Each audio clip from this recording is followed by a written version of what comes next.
It is the voice of Indiana County. It's WCCS 101.1 FM, AM 1160, and WCCSradio.com. Our conversation surrounding Indiana County 4-H, brought to you this morning by Marcus and Mack, voted best personal injury law firm in the Best of Indiana County contest. Marcus and Mack, a law firm representing injured people. Three folks in the studio with us this morning. Angela Boring is the leader of this group.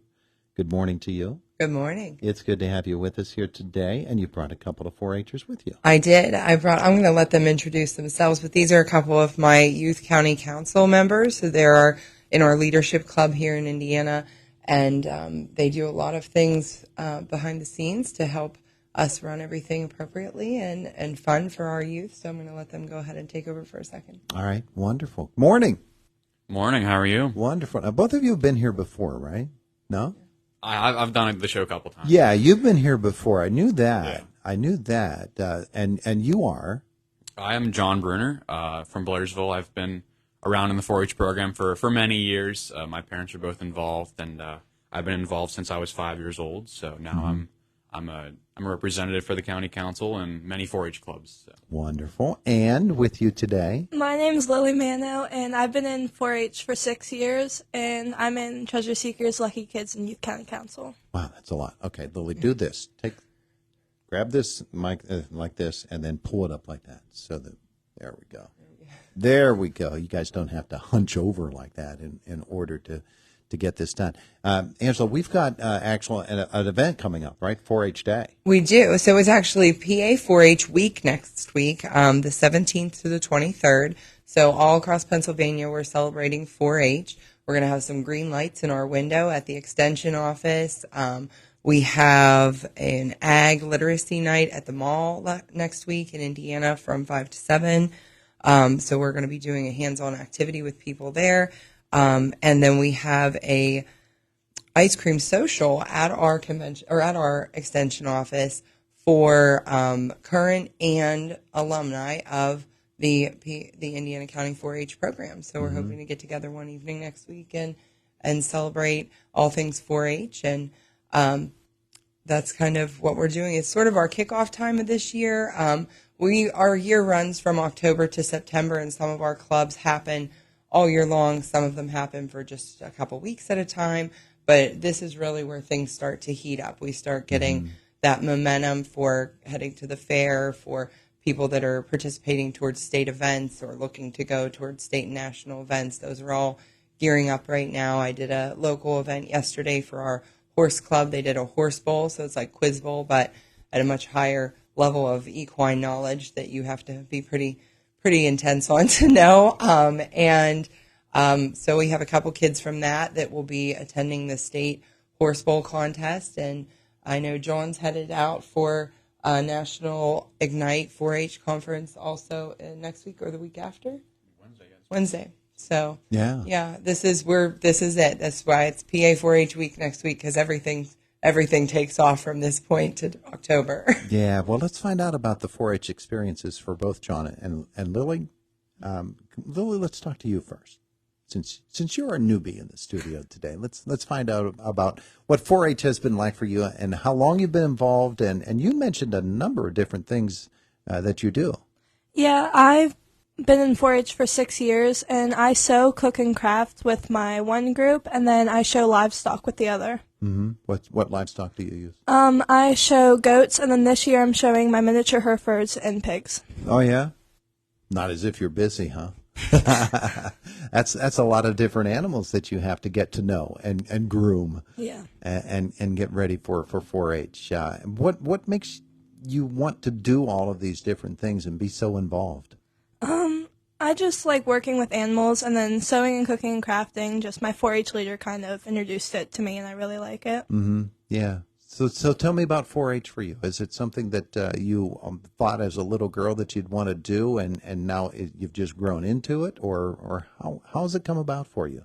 Well, when I was at the fair, I always saw people showing animals, and I really wanted to do that. Mm-hmm. And then my friend got into 4-H, so then I decided just to follow in her footsteps and go into 4-H. And where are you in school right now? I go to Marion Center High School. And in what grade? 8th. And you're in 8th grade at Marion Center. Yeah. Is that where you're involved with 4-H through a school chapter or No, I'm involved with 4-H through Indiana County 4-H. Indiana County 4-H? I didn't even know if there were school chapters anymore. We don't have too many, not here. All of ours are independent clubs throughout the county at various locations. But schools can have a 4-H club. It's not impossible if they have a club group that meets. We just don't have any in our county right now. Yeah. John, of course, you've been here before, as you said. Let's learn about you and 4-H. It's more than just a little bit of an activity for you. It's almost becoming a vocation for you. Yeah, I mean, I've been involved in the program basically my whole life, and it means a lot to me. It's a lot of what I do every day. I mean, we're heavily involved in the 4-H program, and there's many opportunities that the 4-H program has to offer, and like Lily mentioned, there's livestock. You can do a cooking project. And I've had the awesome opportunity to be able to have experiences through a lot of those projects. And both of my parents are 4-H leaders. You know, they were involved in 4-H when they were kids. So I've been around it my whole life. And, you know, they gave me the option, do you want to do the 4-H, when I was younger? And I absolutely took the opportunity and kind of never looked back from there. So. Yeah. Well, Lily's done a lot of things in 4-H. You've done a ton of things, too. Yep. What are some of the things that you've done down through the years? Yeah, so recently, like once I got into high school, I've been heavily involved through the shooting sports program. Is something that I've been focusing on heavily. I went to the National Shooting Sports Contest and competed in compound archery, and my parents are the 4-H instructors for that as well. So they teach shotgun, archery, 22, small bore, air rifle, air pistol, all that. So I've been heavily focused on that recently. I've taken the livestock projects as well. I've shown sheep, pigs, goats, everything from there. And I've done a lot of leadership projects as well. I'm on the Youth County Council for 4-H. And as Angela mentioned, I'll be headed Wednesday to the National 4-H Ignite Conference. And it's basically a massive leadership conference for all 4-H kids that they would like to apply and go. And so I'll be headed to that. That'll be my first time for that one, but we're pretty excited. Yeah, well, why not? Absolutely. Obviously, 4-H is something that you've embraced, and it seems to have embraced you too. Yeah, I mean it's a great opportunity. It's great youth development too. You learn shooting sports through shooting sports. You learn leadership skills, and I know through the county level we have a public speaking night where kids can come and compete and talk about their projects and whatever they want to do. So. There's many doors you can open through the 4-H program, whether, whatever your interests are. Yeah. So if some kid out there wants to become involved in 4-H, I'm sure both of you would highly recommend it. Absolutely. Yeah. That's done, a lot for my future. I mean, that helps you decide what you want to do, with your life, if you will, and things. And there's that aspect. And if you just want to do it for fun and take a project, that's absolutely okay too. Yeah.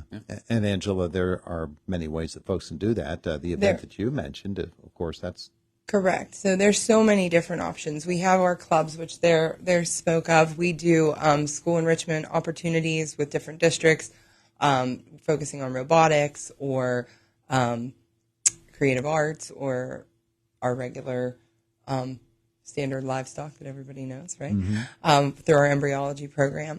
But we also have summer camps. So if you're just available for a day or a couple days here and there, we have summer camps set up for entrepreneurship. We have a chopped cooking challenge summer camp that's going to go on this year. We have Cloverbud camp for our little ones that just kind of explore their community and see what might spark their interest. So there's a lot of different ways in which they can be part of 4-H without making a huge commitment. And I think the one thing that's really nice about this program, like John said, it really helps to develop what you might be interested in, test those things out for your future, but it also is just something for fun. And our program is $30 a year to participate in. Yeah. So in the grand scheme of things, for a parent to say, okay, it's $30 a year and we have to attend 6 meetings, or maybe you're in a club that attends more. You kind of gauge it for what works for your life, which is great. You can join as many clubs for that price, or just one club for that price, or just one day camp. So it's very, very flexible, and the point of that is so that we can engage with as many youth as possible and create those opportunities for them to see what might be a spark for them. Yeah, and as John and Lily show us, there are any number of different activities that 4-H does and different areas of interest that anybody can find something that they like about 4-H. They really can. We have even our Faithful Furry Friends is a dog club, and right here in Indiana, and you don't have to have a show dog. You don't have to have any experience. You don't even have to have a dog. You can just come because you like dogs. But if you have a dog, it teaches you how to work with that animal and just come together with other people who also have that interest. So I think that's kind of nice also. We have a lot of kids who maybe are don't find their spot in sports, or maybe they do, but then they also have these other interest areas, and this kind of connects them with other youth that have that same feeling. Yeah, I think one of the interesting things about 4-H is we have the concept that it is agriculture-based, and that therefore only kids involved in farming can be involved in 4-H. It's not that way. It is not. It is absolutely not. Like, I have a robotics club getting started. We just had a day camp for that, and I mean, there were kids in there that probably could teach me a thing or two about coding. So, I mean, it's really so many different things. If there's an interest that you have and you don't see a club that we have, we probably have somebody that is going to volunteer to lead it, or we're always looking for volunteers. So, which is really easy for people to become, if they have an interest or a gift they'd like to share. But we have so many curriculums. We just don't have them all in place right now. But at any time, we can add something if somebody has an interest. Absolutely. Wonderful. Well, 4-H is obviously very much alive and well here in Indiana County. The event for alumni and others to gather? It is next Thursday, and that is our ice cream social. And if they have any information, they can contact our office at the Penn State Extension office in Indiana to get more information on that. Very good. Hey, thanks everybody for coming in. Lily, John, thanks so much. We appreciate it. Thank you, Angela. We appreciate your efforts this morning as well. It is the voice of Indiana County. It's WCCS 101.1 FM, AM 1160, and WCCSradio.com.